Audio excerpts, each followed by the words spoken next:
welcome to another week of Sports Sunday. I'm Paul Gilbert along with Fred Cowgill, and we have lots of news and highlights from a very busy weekend of sports.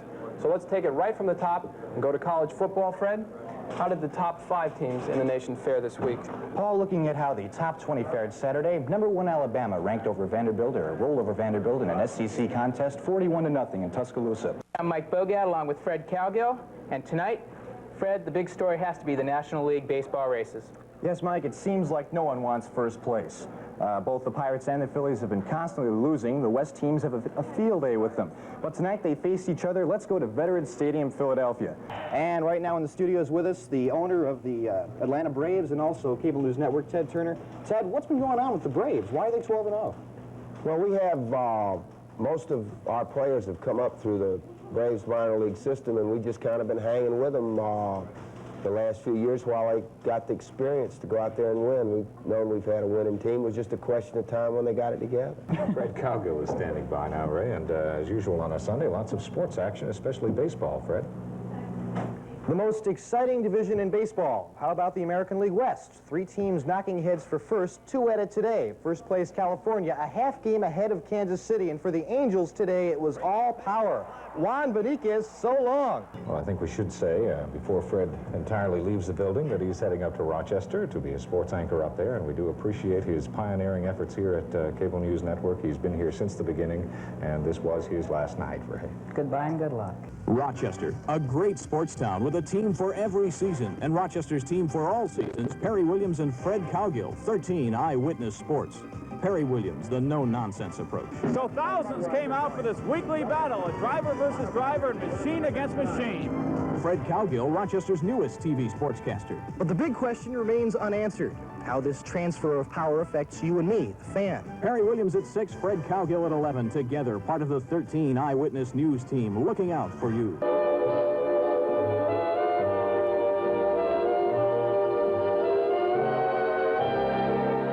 It's summertime in 1939, when swing was king and the Yankees ruled. Lou Gehrig and a few others were the stars of the country. They packed parks all over the land, but Yankee Stadium was the showcase. This is where history was made. Or is it? Well, this isn't exactly New York City, much less is it summertime. Try a cold and very rainy night in 1983 Buffalo. The team isn't even the New York Yankees, it's the New York Knights. And it's all part of a brand new baseball movie called The Natural. Robert Redford plays an aging star with one last shot at glory in a movie that has one distinct advantage over its predecessors. The Natural is fiction. People all say that I've had a bad break. Gary Cooper, on the other hand, had to play the dying Gehrig in the now classic Pride of the Yankees. Today, I consider myself the luckiest man on the face of the earth. The Natural had a different kind of challenge. We started from scratch and we said, what's the best looking uniform? We want to have a uniform that every kid will look at and say, that's when I play in the majors, this is a uniform I want to wear. So there was a trip to the Hall of Fame to make all the equipment look as it was, but it took a while learning to use it. The first time I got out there with a glove, this is the old-fashioned glove, I put it up in front of my face, has no webbing, and the ball hit me in the forehead, came right through the web. It helps that Redford, like many of the background players, are ex-athletes. Redford, in fact, played college ball at Colorado. Robert Redford is a natural athlete. He is an athlete, and he has all the actions of a ball player. He swings the bat, and he's very well coordinated, and he's an athlete, so he looks natural. Redford's career has taken a different road, but it's helped fulfill a past dream. I have to say, to admit that I envisioned when I was about 10, 11 years old, someday being in a big league ballpark like here, and hitting one over the right field wall like we did. So that was a big charge. That kind of enthusiasm runs throughout the cast, which should make the job of turning this into this a lot easier. But even after the Natural's May release, some here will remain unchanged. I still don't know anything about baseball. We have another new feature to look forward to in sports. Yeah, we actually started it last week, but some people might have missed it. That's right, you missed it, so we're going to show you again one more time. We're trying to have a little fun here on Channel 32 Sports. Hello again, everybody.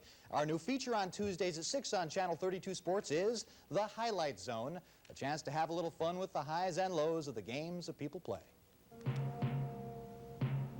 Take the case of one Wave TV3 sportscaster Rick Van Hoos, who on Friday thought it was just another live shot at just another Trinity St. X game, when suddenly in the middle ground between light and shadow, between science and superstition.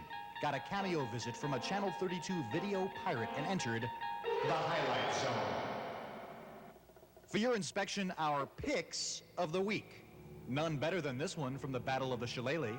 The Never Say Die Award to the Philadelphia Eagles, who gave it away once, twice, then left it to Keith Byers to get it back. Or Atlanta and Dallas, who let it slip slide away. And the 1, and the 2, and the 3, and a kick. Thank you, boys. Seattle quarterback Kelly Stouffer played the bump and run with himself, and may get it in the playbook after the results against San Francisco. But one bump and run nobody wants to see again came when the Cincinnati kick was chased by a Bengals fan, and who instead fell and caught cement. The crime of the week to Oakland's Jose Canseco, who wanted to take his base and go home after becoming the first in baseball to ever steal 40 bases and hit 40 homers in one season. In NASCAR, the favorite song was Splish Splash and Get in a Crash. For others, it was Light My Fire, but Kentucky's Darrell Waltrip still won. But the sport of a new sort had 20 Australian ladies in bikinis traveling through a new dimension, a dimension not only of sight and sound, but of mind. A journey into a wondrous land of squeezing into a Toyota. Very, very squashy. And entering the highlight zone.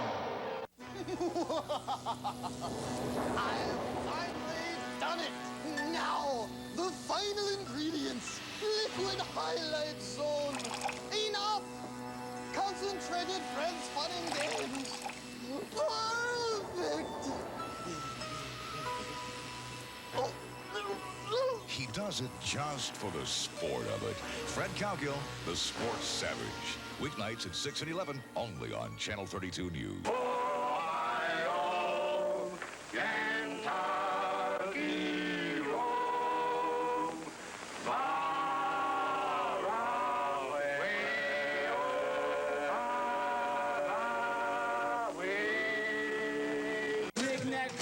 Give a dog a bone. Yo, his name is Vincent and his name's Ramon. But don't stop, we're not finished yet.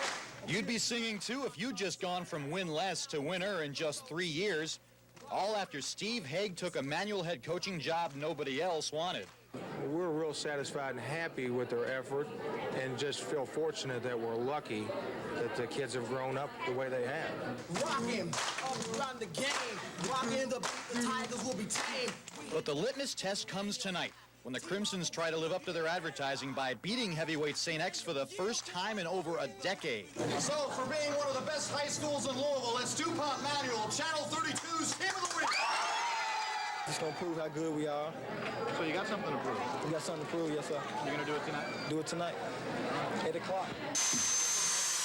Win or lose, Manual has a ton to be proud of. The only visual art magnet program in Louisville, making sculptures of neighborhood landmarks like Crescent Hill and the Highlands that decorate the halls and later get donated to others. Plus, the state's only computer art graphics. And Crimson's brains are hoping for a successful title defense for their 1988 state championship high-Q team. Still, Manual strives for athletic as well as academic success. And while this isn't Led Zeppelin, here's hoping the song remains the same anyway and for a long time. We hitting the beat at Manual High. Team of the week on WLKY. Rock it, Manual, yeah, boy. Rockin' the beat, we the real McCoy. We're going to take you right down to Miami, where sports director Fred Cowgill has been covering the game. And Fred, a wet one out there tonight, and maybe had a little bit of factor to do with this one, but nonetheless, Indianapolis is coming home with a Super Bowl championship.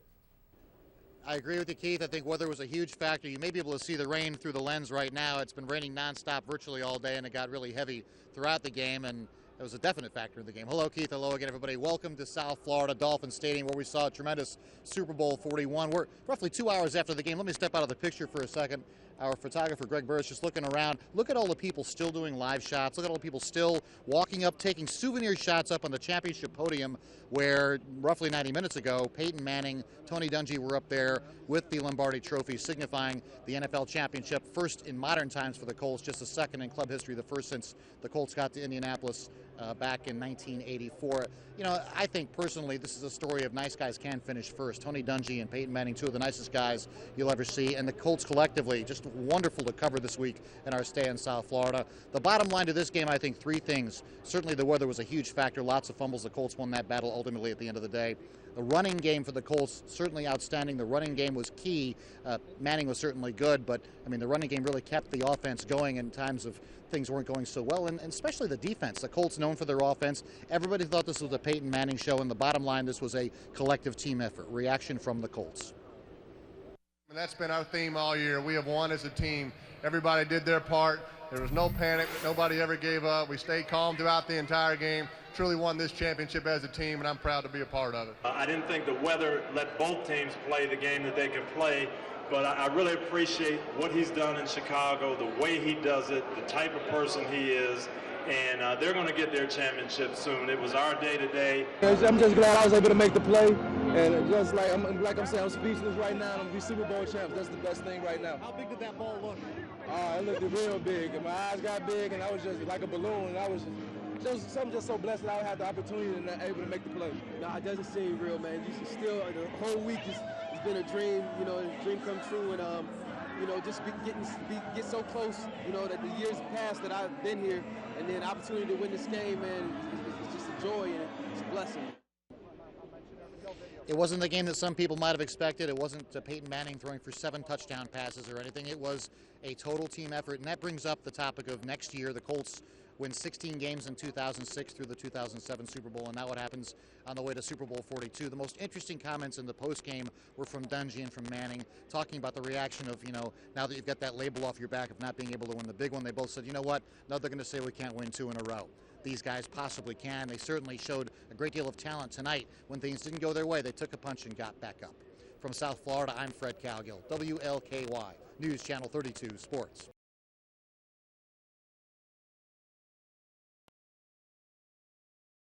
And today, the trainer for Kentucky Derby 137 contender Arch said, I challenge Fred. Jinx Fires dared me to ride his pony Skip, and for a moment, I daydreamed I was in the Kentucky Derby. And down the stretch he comes. Really? Okay, so I finished last in the Derby. I was still in the Derby in my mind. This is Skip. Hi, Skip. As a potential exercise rider, any thoughts about me like riding one of your horses? Well, you might get a little bit heavy, you know, you might get in a hot box. Maybe a groom, what do you think? Right, well, that could happen. That was so much fun. I've been buzzing all day long after that. Skipper saying, get him off my back. Fred Cowgill is one of those sharp handicappers who was high on Mr. Frisky a couple of derbies ago, and we all know how well Mr. Frisky did. So it makes sense that horse handicapping is one of the areas in which you can whip him. Yeah, today we're treated to a day at the races, and I challenge Fred. A horse is a horse, of course, and no one can talk to a horse, of course. That is, of course, unless the horse is the famous Mr. Ed. It's the place to horse around this winter. Sports Spectrum lets you bet 4 different tracks at once. The problem is picking a winner. I sell tips on the horses. I got us something that they can't lose, $1. Suppose you bet on Sunup. What are you going to get for your money? 2 to 1. $1 and you'll remember me all your life. That's the most nauseating proposition I ever had. The challenger is a respected veteran handicapper, my dad. We have 3 tracks going live. Right. We're going to take every race as it comes. Right. The challenge is to pick as many winners as you can in a half hour. Right. Okay. And so it's a sprint instead of an endurance race. There you go.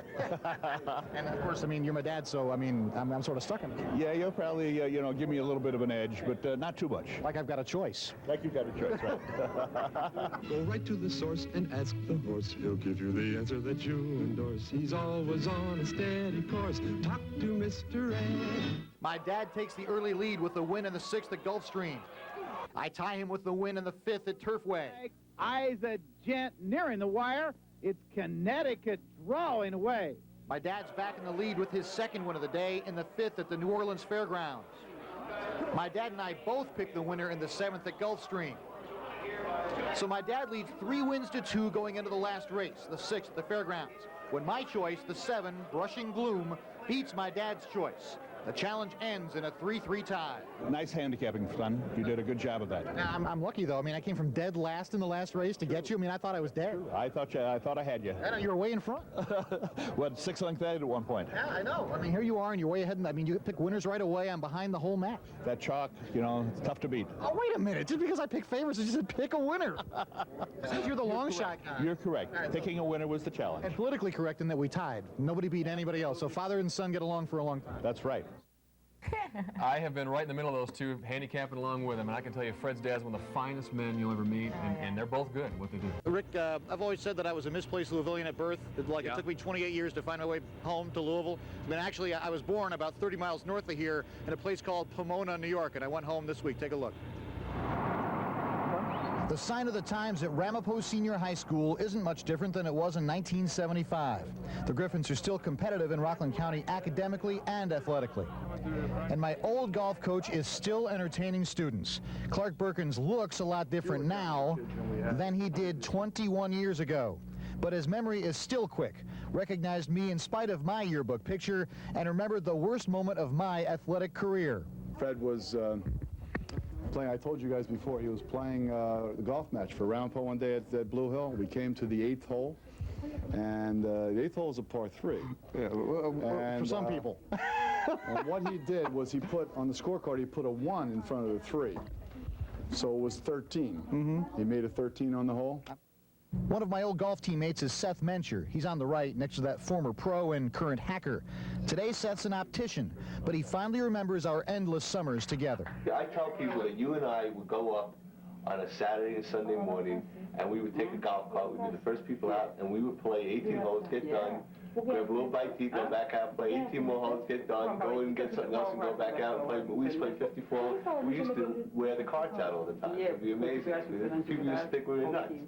Later, another childhood friend, Paul Orazio, dropped by to terrorize me. Well, you're right with me, my friend. You're right with me. All natural, all natural. Yeah. We just have in our heads. Better gray than gone. The key word is better gray than gone. This is true. And I had to make one final stop. The last 2 decades have been kind to my old neighborhood. Bobby O'Neill now owns the house he grew up in and the basketball court we learned to play the game on.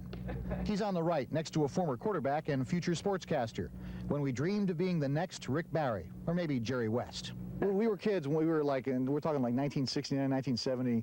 We used to be here all night with this, with different backboard though. We survived the backboard. Deteriorated, I think. Or maybe, I think Fred took it down when he jammed it or something. Yeah. Then I woke up from that dream in a hurry. Yes! You got it. Yes! You got it. Yes! A visit back here 21 years later has reminded me of some fond memories, but it also reminds me how lucky I now have it, with a wife, a son, and another on the way in my old Kentucky home. Rick, that was the place I grew up, but clearly my heart and my home definitely in Kentucky. I got to ask you, Fred, did you get your hair cut back then by the barber or a butcher? I don't know. That was Ralph, too, huh? Well, that is my first name, Ralph Frederick Cowgill. Yeah, I had a lot of guts putting all that stuff in there, but I figured, I'll cleanse my soul here. Everything's out in the open now. I'm naked. It's over. I'm dead. Yes, you are. You're standing buck naked in front of a whole bunch of people there, Fred, with those pictures. I'm waiting for, between you and Valvano, the grief I'm going to take for the rest of my life about that story. I'm dead meat for, you've got enough fodder for at least a month easy. Bob is in there working on his one-liners and his jabs. Can't wait to get him to come back. Bob Valvano, we talk so much about Marcus Camby. No, wait a minute. You can't do this to me. I gotta leave. Okay, hang on. We'll get back to UMass in just a second. Make me sit in that truck I'm leaving. Watch this I'm leaving now. On Ralph. I mean, Fred, I just have one question. Was that a dead yak on your head? What the heck was going on in that picture exactly? I'm so glad you're here tonight. Wow. I'm so glad. I knew this is a man who is pretty much at peace with his world. I mean, it was unbelievable. There's the picture. Look, what is that? Did you cut that or feed it? What did you do with that? No, I think I ironed it. Would be better. Unbelievable. I have never seen anything quite like that. And then I know you're sincere, but the major suck-up thing at the end about my old Kentucky home. I mean, Fred, we all love you here. You don't need to do that. I know, but we love you here. Yeah, but I mean, I gotta see my wife and kid, and I haven't been home in 4 weeks. I mean, come on. I mean, I gotta do something. That was worth the price of admission. Hey, I mean, what the heck, number 2? I gotta say something nice, honey. I'll be home soon. I will. We'll see if the old hairstyles come back in. No. Let's get on to Camby, shall we? Please. I don't want to. Now, and I challenge Fred. I'm back in the saddle again. Yeah. What's it take to be a good trainer? Strong heart, a lot of money, and a death wish. I think A death wish? Right, because it's really a heartbreaking business. Trainer Bernie Flint says just 10% of racehorses make a profit. And while I have no horse sense, Bernie challenges me anyway. Not just to make a buck as a trainer, but to win. You're going to trust me with your animal. That's a frightening prospect. I'm going to trust you with the horse, and you're going to bring it over, and you're going to run the horse, okay? I'll put the saddle on, but you're going to run the horse. All right. So I'm going to be in the trainer's stand with you watching the whole deal. Whole deal. You coming over, she's got to win. Well, we're going to win. I mean, you got to go over there with the positive attitude. You're going to win. I'm horsing around with Bernie's 4-year-old filly, Bev Z. She's a claimer, racing's cheapest level, has just one lifetime win. I'm so excited I can hardly think. For a day, I'm a trainer. I mean, I love this. As we saddle Bev Z, I'm hot to trot talking with jockey Tracy Hebert. You got to tell him, go to the front and improve your position. Oh, really? Go to the front and improve your position. He's teaching me. Okay. Against all odds, the 7, Bev Z, and Fred are among the favorites at 3-1. $100 to win on the 7, please. Anything else, sir? That's it. Thank you. Here it is, guys. $100 to win on the 7. Oh, boy. Those odds are dropping as we speak. The rest is up to Bev Z. Into the stretch, the leader, Bev Z, by a length and a half, then Valencia Bay second. Go! Go! Go! Nearing the wire, it's Bev Z.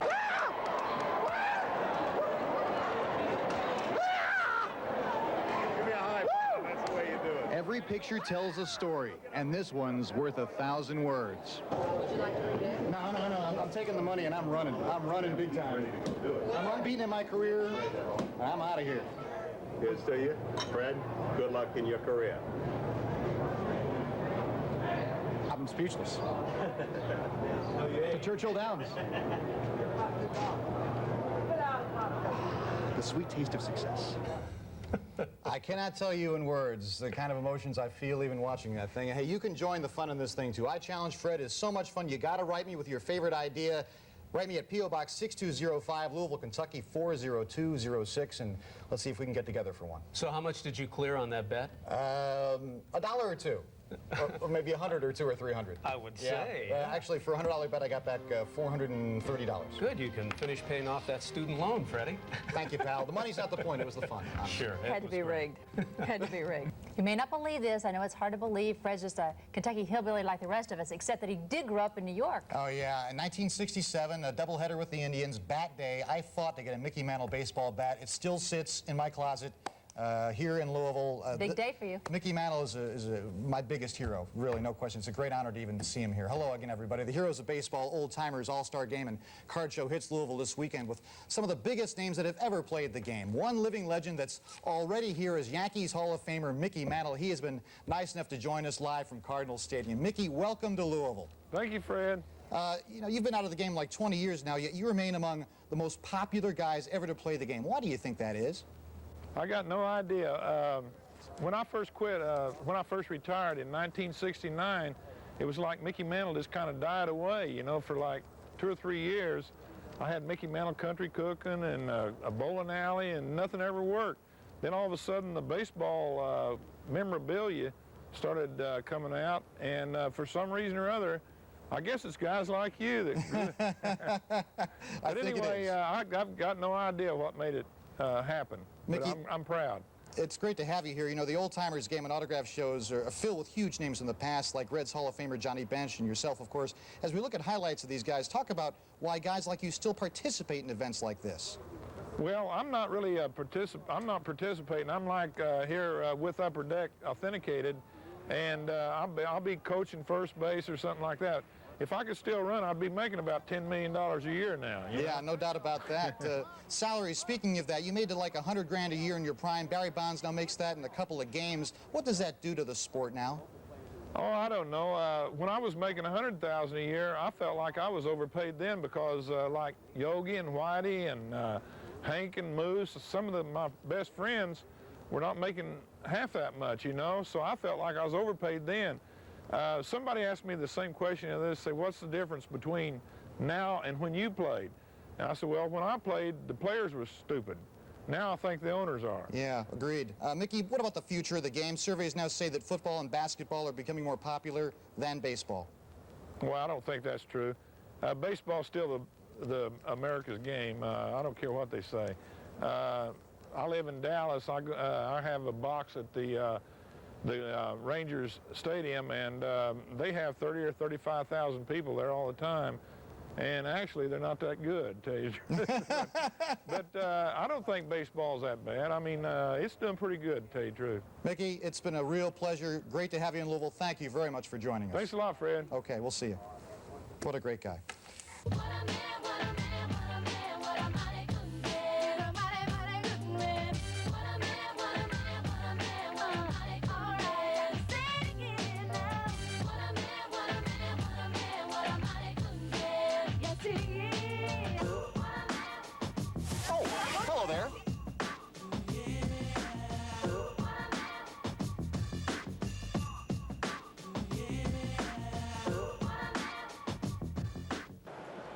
Hello again, everybody, and welcome to Belmont Park in New York City, where June the 6th, 2015 will go down as one of the great dates in sports history when American Pharoah became the 12th Triple Crown winner in thoroughbred horse racing history. The Kentucky Derby and Preakness winner was ridden like the star he is. Jockey Victor Espinoza went to the lead right out of the gate and dared anybody to catch him if they could. They could not. 7 horses chased Pharoah. None could catch him, including second choice Frosted down the stretch. But Pharoah pulled away to a 5.5 length win to take Belmont 147 and join one of the most exclusive clubs in sports. Trainer Bob Baffert finally did it in his 4th try. Espinoza in his 3rd try. Both records. Baffert enjoyed it with wife Jill and son Bodie. The Triple Crown is about the horse. I really think American Pharoah, the name American Pharoah, will always be remembered. And it's about him because he's the one that did it. I mean, we were just basically passengers. I mean, this horse could have ended up in anybody's barn. And he raised him. And we just, you know, I have a great team. There's so much going on in the world right now that we all needed something to kind of hope and believe in. And I think he just proved to us that when the time is right, that magical things can happen. And the time was right for him. He can't done better than any other times that I rode his horses. This one, he was perfect. In order to get a horse off an injury, to come and compete and do what he does, not everything have to go perfect, but you have to be literally a magician. You have to be an incredible, incredible, incredible trainer. The best part now, American Pharoah continues his training back in Louisville at Churchill Downs at the Bob Baffert Barn. He'll race through the end of the season with a likely season and career-ending race in the Breeders' Cup Classic at Keeneland in the fall. Pharoah now 7 of 8 career wins. Those 7 wins, all Grade 1 wins. $5 million in earnings. From Belmont Park in New York City, I'm Fred Cowgill, WLKY Sports.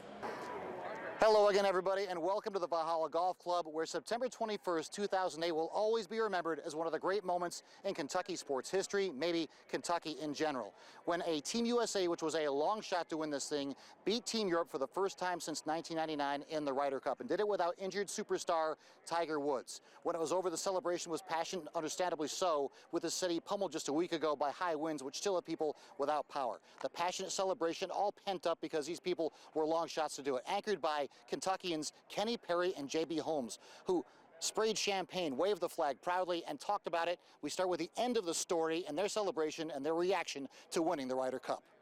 Kenny, can you put into words what's happening right now? Can you believe it? All those people cheering. You can't put into words. It's unbelievable. You were outspoken about this, that you were going to make your legacy in this. Your thoughts now that it's over? Well, you know, I said it was going to define my career. Well, I look back now, it made my career. You know, it really did. Magical day for the American team. JB, what does this mean to Kentucky golf? Unbelievable. It's just, you know, it's hard to explain. It means everything to the state to have a, you know, a big tournament like this and be able to do as well as they did. And the crowd's just been great, and it's just been awesome. Now let's show you how they did it. The Kentuckians won 5 points of the 16.5 points that Team USA won to win the Ryder Cup. The final round singles, 12 matches worth 1 point each. The U.S. needed 5.5 points to win the Cup. Kentucky's Kenny Perry was 1 up at the 3rd hole against Hendrick Stenson, hit an 18-foot birdie putt to go 2 up. Perry still 2 up at the 5th hole, a 20-foot birdie putt to go 3 up. Perry birdied 4 of his first 5 holes. Perry 3 up at the 6th hole, a 30-foot putt for par, but lost the hole, dropped a 2 up, was 3 up through 7. The 11th hole, Perry 2 up, a 206-yard par 3, hit 6-iron, past the flag, rolled back off the hill and almost went in for a hole-in-one, set up birdie 3 up with 7 to play. 13th hole, Perry 2 up, a 20-foot birdie putt, 3 up with 5 to play. The 15th hole, Perry 2 up, a 15-foot birdie putt, 3 up with 3 to play. Perry 1 gets his second career Ryder Cup match win, beating Stenson 3-2. My putter was magical. I mean, I had great touch, great feel, I had great confidence, and I had a great calm about me. Kentucky's J.B. Holmes was in a singles match with Soren Hansen. J.B. 1 down, 3rd hole, a 10-foot birdie putt to even the match.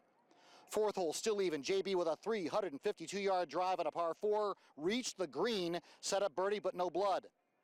5th hole, still even after a 383-yard drive. J.B. with an 80-yard pitch, spun it back and almost dropped for eagle. Set up birdie to go 1 up, was 2 up through 6, but lost 3 of his next 4 holes.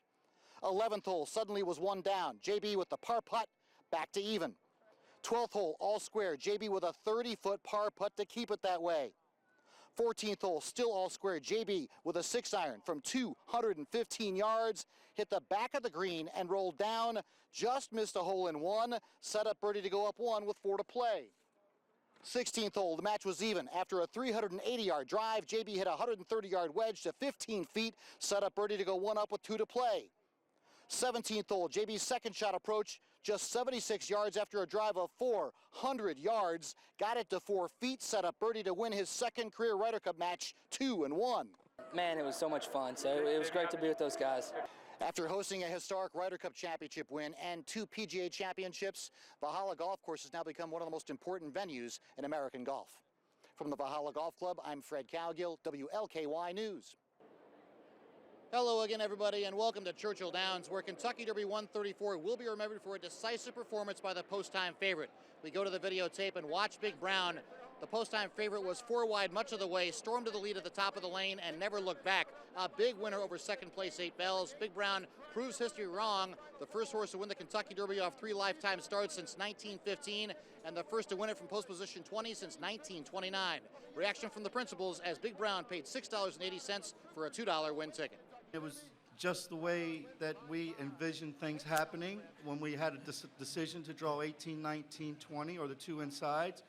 We figured, hey, let's give our horse a chance to win the race. In case he doesn't break sharp, and then he gets one of those inside posts, maybe somebody breaks sharp or comes over.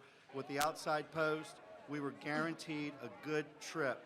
This was the perfect horse for the hole because, the perfect starting gate position for him because we were dreaming of this happening. Just an uneventful cruise down the front side the first time, and that's what I got. No distractions, no alterations in course, just slide over. He truly was in a gallop to the quarter pole. That's his maximum cruising speed. That's the way we were going, and he added power to the stride when I needed it. Kentucky Derby 134 will also be remembered for the heroic performance by 8 Bells, trying to become just the 4th filly to ever win the Run for the Roses. Finished a gutty second, but after the race, broke both front legs and was humanely destroyed on the track. Reaction from trainer Larry Jones and veterinarian Larry Bramlage. She showed no indication. She galloped on around the turn without any hint that there was anything going on. I've never seen a horse go that far and pull up with an injury. 1, much less 2. She was our family.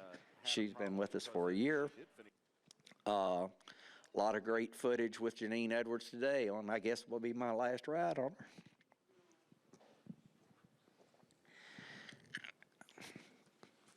Losing animals like this isn't fun. It's not supposed to happen. It's just the unfortunate side. So 8 Bells finished second at Kentucky Derby 134 behind Big Brown. Dennis O'Cork was 3rd. Colonel John, one of the favorites before the race, finished 6th. Also, Pyro finished 8th. From Churchill Downs, I'm Fred Cowgill, WLKY, News Channel 32 Sports.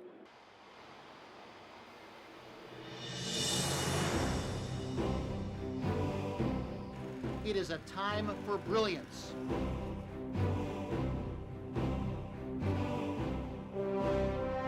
How this would all play out has been unclear for some time. is coming into focus.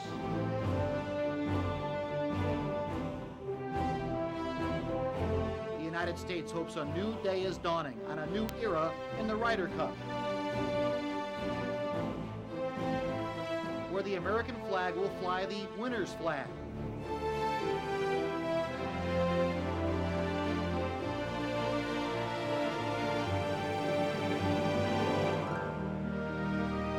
It's on the horizon now.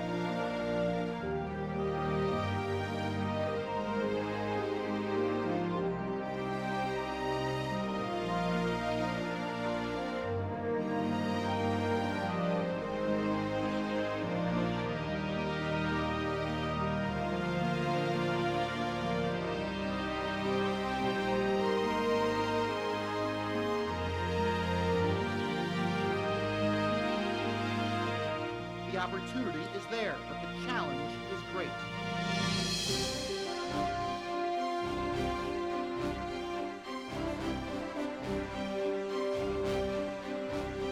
The United States is the underdog with 5 losses in the last 6 cups.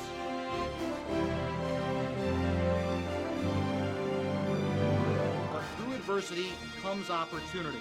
Valhalla can be its day in the sun.